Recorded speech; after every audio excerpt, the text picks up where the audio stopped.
অপচেষ্টা চালানো হচ্ছে, কিন্তু কোথাও বাংলাদেশের কোন এলাকা থেকে কেউ সাড়া দেয়নি, বিচ্ছিন্ন বিক্ষিপ্ত ভাবে। এবং এটা বোঝা যায় যে প্রকাশ্যে পার্শ্ববর্তী দেশ থেকেই এই উস্কানিটা আসছে, এবং এই উস্কানিতে কিছু স্বার্থান্বেষী মানুষ অশান্তি তৈরি করার চেষ্টা করেছেন। সেটাও আস্তে আস্তে স্থিমিত হয়ে গেছে, এবং বাংলাদেশের জনসমাজে এর কোনো প্রভাবই পড়েনি। এখানে গণতান্ত্রিক পরিবেশ বিরাজ করছে, এবং চূড়ান্ত গণতন্ত্র অর্জনের জন্য আমরা আমাদের কাজগুলো করছি, অর্থাৎ একটি অবাধ সুষ্ঠু নির্বাচন যাতে তাড়াতাড়ি অনুষ্ঠিত করা যায়, সেই জন্য আমরা অন্তর্বর্তীকালীন সরকারকে আমরা বলছি, আমরা আহ্বান জানাচ্ছি, আমরা সমালোচনাও করছি। কিন্তু এই সমালোচনা করতে গিয়ে কেউ যে গায়েব হয়ে যাবে, কেউ যে অদৃশ্য হবে, গুমের শিকার হবে, সেই পরিস্থিতি তো নাই। গণতন্ত্রে আলোচনা আছে, প্রতিবাদ আছে, বিতর্ক আছে, দাবি উত্থাপিত হয়, আবার সমাজের মানুষ নির্বিঘ্নে পাশাপাশি সহাবস্থান করে। এখন অনেকটাই সেই পরিবেশ। এই শান্তিপূর্ণ পরিবেশকে অশান্ত করার প্রচেষ্টা কারা করছেন এটা দেশবাসী জানে, আন্তর্জাতিক সম্প্রদায়ও জানে।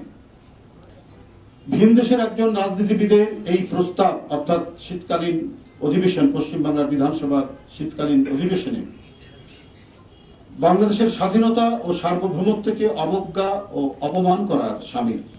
এটি একটি স্বাধীন দেশের উপর সরাসরি হস্তক্ষেপের করার হুমকি।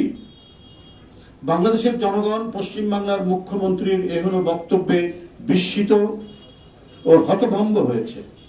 এদেশের মানুষ পশ্চিমবাংলার মুখ্যমন্ত্রী মমতা বন্দ্যোপাধ্যায়কে একজন সেকুলার ও উদার দৃষ্টিভঙ্গির মানুষ হিসেবেই জানত। আজকের বক্তব্যে আবারও প্রমাণিত হলো কট্টর হিন্দুবাদী ও মমতা ব্যানার্জির মধ্যে কোনো পার্থক্য নেই, রসুনের গোড়া এক জায়গায়।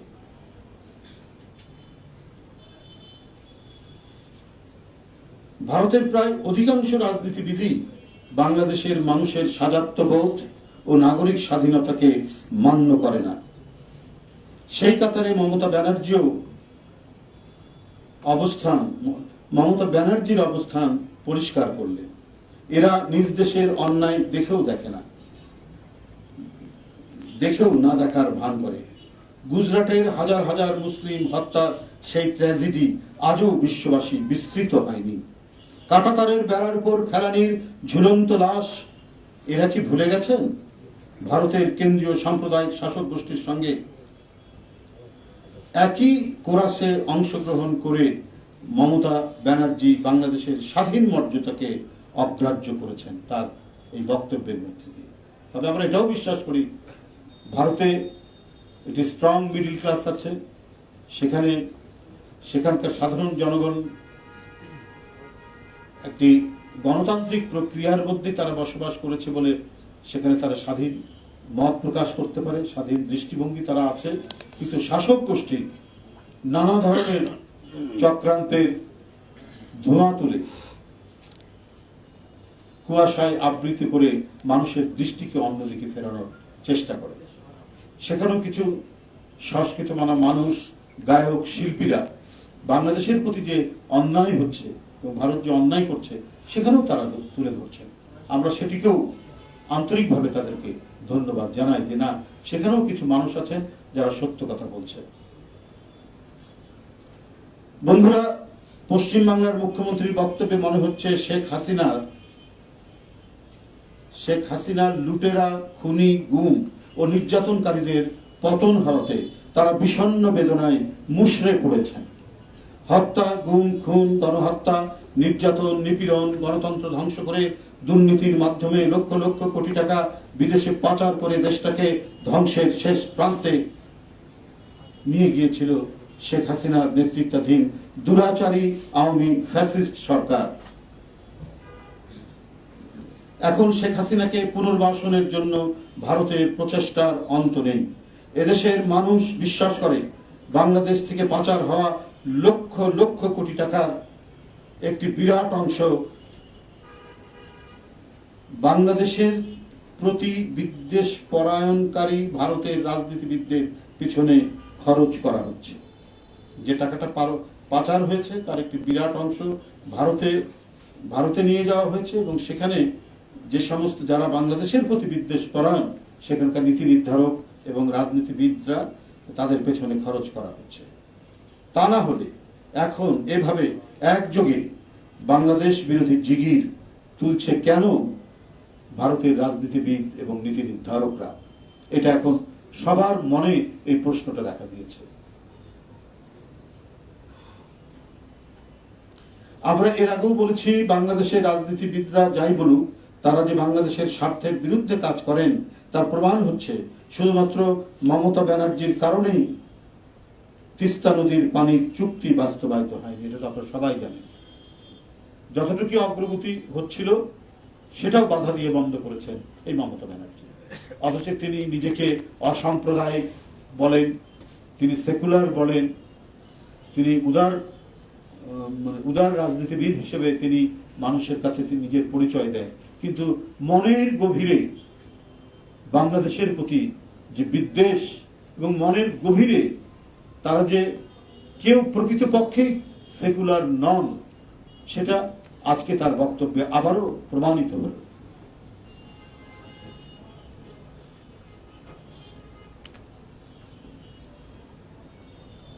সুতরাং তিনি কি উদ্দেশ্যে জাতিসংঘ বাহিনীকে বাংলাদেশে প্রেরণ করার প্রস্তাব করেছেন এটা আন্তর্জাতিক সম্প্রদায়ের কাছে খোলাসা করা উচিত।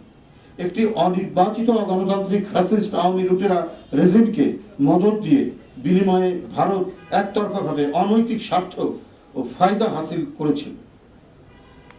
ছাত্র জনতা কর্তৃক জনস্বার্থ বিরোধী ভারতের সেই তাবেদার রেজিম উৎখাতের ফলে ভারতের অনৈতিক স্বার্থ হাসিলের ছেদ করায় সেখানকার রাজনীতিবিদ ও নীতি নির্ধারকরা এখন বেসামাল হয়ে পড়েছেন। বাংলাদেশ 18 কোটি মানুষের দেশ। এই দেশ কিভাবে চলবে সেটি এদেশের জনগণ নির্ধারণ করবে। কোন দেশের গভীর চক্রান্তের নীল নকশা কখনোই বাস্তবায়িত হবে না এই বাংলাদেশের মৃত্তিকায়। সাংবাদিক বন্ধুরা, 81% সনাতন বা হিন্দু ধর্মাবলম্বীদের দেশ নেপালের সাথে ভারতের সম্পর্ক উষ্ণ যেমন নয়, তেমনি নেপালের জনগোষ্ঠীও ভারতের প্রতি বন্ধু ভাবাপন্ন নয়, বরং বৈরী ভাবাপন্ন। তাই বুঝতে হবে, বাংলাদেশ সনাতন ধর্মাবলম্বী নাগরিকদের প্রতি ভারতের অতি ভালোবাসা প্রকাশ ও এটিকে কেন্দ্র করে বাংলাদেশের প্রতি হম্বিতম্বির পেছনে ভারতের কোনো ধর্মীয় ভাবাবেগ, ভালোবাসা বা বন্ধন জড়িত নেই। আছে এটিকে পুঁজি করে ভারতের আধিপত্যবাদী আগ্রাসী মনোভাব ও ষড়যন্ত্র।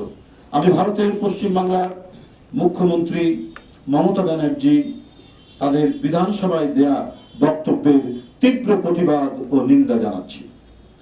বাংলাদেশের সনাতন হিন্দু সম্প্রদায়, মুসলিম, বৌদ্ধ, খ্রিস্টান দেশবাসী ভাই বোনকে পার্শ্ববর্তী দেশের গভীর চক্রান্ত সম্পর্কে সচেতন থাকার আহ্বান জানায়। বন্ধুরা, তারা বাংলাদেশে কিছুই নয়, আমরা তো বাস করি এখানে।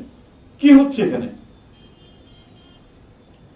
15 বছরের একটি দানবীয় জগদ্দল পাথরের পর কমপক্ষে একটি মুক্ত বাতাস নিতে পারছে মানুষ, আর এটিকে এমন করে ফুলিয়ে ফাঁপিয়ে ভারতে বলা হচ্ছে, অপপ্রচার করা হচ্ছে যে বাংলাদেশে বোধহয় অনেক কিছু ঘটে যাচ্ছে। কই, আপনি যদি সত্যিকার অর্থে একজন আদর্শবাদী রাজনীতিবিদ হতেন তাহলে আজকে আগরতলায় বিএনপির যে উপ হাই কমিশন অফিস আছে, ডেপুটি হাই কমিশনার যে অফিস আছে, সেখানে 3টি তাদের রাজনৈতিক দল যারা অত্যন্ত উগ্র সাম্প্রদায়িক রাজনৈতিক দল, আরএসএস, বজরং দল এবং আরেকটি হচ্ছে কি যেন আরেকটি তাদের রাজনৈতিক দল, সেটাও উগ্র সাম্প্রদায়িক দল, তারা একযোগে আক্রমণ করেছে। এবং আমরা ভিডিওতে যেটি ভাইরাল দেখলাম সেখানে সম্ভবত কমিশনের কোন লোককে তারা বেদম মারধর করছেন সেখানে, হয়তো ডেপুটি হাই কমিশন, ওটাই তো উপ হাই কমিশন, বেদম মারধর করছেন এখানে। এটা কি কোনো রাষ্ট্রাচারের মধ্যে পড়ে? এটা কোনো কূটনৈতিক শিষ্টাচারের মধ্যে পড়ে? ওটা তো আরেক দেশে, একটি স্বাধীন দেশের একটি ডেপুটি হাই কমিশনের অফিস, সেই অফিসের কোন স্টাফকে যদি মারধর করা হয়, তাহলে তো ভারত বাংলাদেশের বিরুদ্ধে একটা অঘোষিত যুদ্ধ চালিয়ে যাচ্ছে। বাংলাদেশ, আমাদের নানা বিষয়ে সমস্যা থাকতে পারে, অমীমাংসিত বিষয় থাকতে পারে, আবার ভারতের সাথে আমাদের দীর্ঘদিনের ব্যবসা বাণিজ্য শিক্ষা সংস্কৃতির লেনদেন তো দীর্ঘদিন ধরে আছে। এই জায়গাটিকে, এই সম্পর্কের জায়গাটিকে তারা বিনষ্ট করে তারা তাদের একটি ডক্ট্রিন আছে, সেই ডক্ট্রিন বাস্তবায়ন করার তারা কোনো চিন্তা করছেন কিনা, এটা আজকে জনমনের মধ্যে বিরাট সংশয়, সন্দেহ, উদ্বেগ, শঙ্কা দেখা দিয়েছে। যাই হোক, আমি আজকে এখানে অত্যন্ত দ্রুত এবং তাৎক্ষণিক একটি প্রেস ব্রিফিংয়ের জন্য আপনাদেরকে এখানে ডেকেছিলাম। আপনারা যথাসময়ে এসছেন। এটি একটি উদ্বেগজনক ঘটনায় আপনাদের সামনে বললাম যে পার্শ্ববর্তী দেশের একটি রাজ্যের একজন মুখ্যমন্ত্রী, তিনি তো একটা অফিসিয়াল পদ তার রয়েছে, এটা তো সাংঘাতিক ধরনের কূটনৈতিক শিষ্টাচারের পরিপন্থী। এটা ভয়ানক একটি বাংলাদেশ বিরোধী অবস্থান তিনি গ্রহণ করেছেন।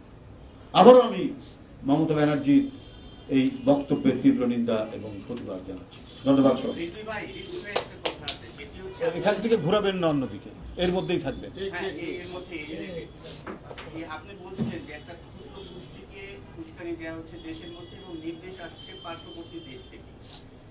এর আগে আমরা দেখেছি, মানে ভারত থেকে যে নির্দেশগুলো আসছে সেগুলো অবশ্যই ফিজিক্যালি এসে দিয়ে যাচ্ছে না, ডিজিটাল মাধ্যমে বা কোনো ভাবে মাধ্যমে আসছে। এবং দেশের ভিতরে যে ছোট ছোট অস্থিতিশীল পরিস্থিতি তৈরি করার চেষ্টা করা হচ্ছে, সেগুলোতে ফান্ডিং হচ্ছে কিনা। তো আইন শৃঙ্খলা বাহিনী বা গোয়েন্দা সংস্থাকে এই বিষয়ে আরো সতর্ক হয়ে, এটা তো গোয়েন্দা সংস্থার কাজ, তারা তো এটা দেখবে। হ্যাঁ, অবশ্যই আমাদের তো আহ্বান রয়েছে। এটা তো মূলত সরকারের প্রধান দায়িত্ব এগুলোকে খুঁজে বের করা, মানে এই পাইপলাইনগুলো আছে কিনা, এদিক দিয়ে কোনো কিছু কাউকে কোনো মদত দেওয়া হচ্ছে কিনা, এটা নিশ্চয়ই গোয়েন্দা বাহিনীর দায়িত্ব, এটা সরকারের দায়িত্ব, আইন শৃঙ্খলা বাহিনীর দায়িত্ব, তারা সেটা খুঁজে বের করবেন। আমরা রাজনীতিবিদরা, আমরা আমাদের দেশের স্বার্থে আমরা যেটাকে ন্যায্য মনে করি এবং যেটাকে অন্যায্য মনে করি, আমরা সেটা প্রতিবাদ করব, সেটার নিন্দা আমরা জানাবো, আমরা সেটাই করছি। আর মূল দায়িত্বটা পালন করতে হবে সরকারকে, সরকারের বিভিন্ন সংস্থাকে। তারা খুঁজে বের করবেন যে কারা এটার সাথে আছে। কিন্তু অবস্থা দৃষ্টে এবং বিভিন্ন যে ঘটনাবলী এর মধ্যে যেটা ঘটেছে, তারা দাবি করছেন, অথচ মারা যাচ্ছে সাইফুল ইসলাম নামে একজন আইনজীবী। তার মানে এরা শক্তি কোথা থেকে পাচ্ছে, সাহস কোথা থেকে পাচ্ছে? অথচ একটা বৃহৎ অংশ সনাতন হিন্দু ধর্মাবলম্বীরা তো আমাদের দল করে, অসংখ্য মানুষ আমাদের দল করে। তো আমরা যদি সাম্প্রদায়িক দল হয়ে থাকি, তাহলে তো এই হিন্দু সম্প্রদায়ের মানুষ, আমাদের জন গমেজ খ্রিস্টান, তারা তো বিএনপি করতো না। অসাম্প্রদায়িক রাজনৈতিক দল হচ্ছে বিএনপি, গণতন্ত্রকামী রাজনৈতিক দল বিএনপি, এবং স্বাধীনতার সার্বভৌমত্বকে রক্ষা করার দল হচ্ছে বিএনপি। সুতরাং কেউ যখন আমাদের মর্যাদা নিয়ে, আমাদের স্বাধীন অস্তিত্বের উপর কথা বলে, আমাদের মর্যাদাকে হানি করার বা হুমকি দেওয়ার কথা বলে, তখন তো আমরা বসে থাকবো না। আমরা আমাদের সর্বোচ্চ শক্তি নিয়ে আমরা সেটা প্রতিবাদ করব, আমরা সেটা প্রতিহত করব। ধন্যবাদ।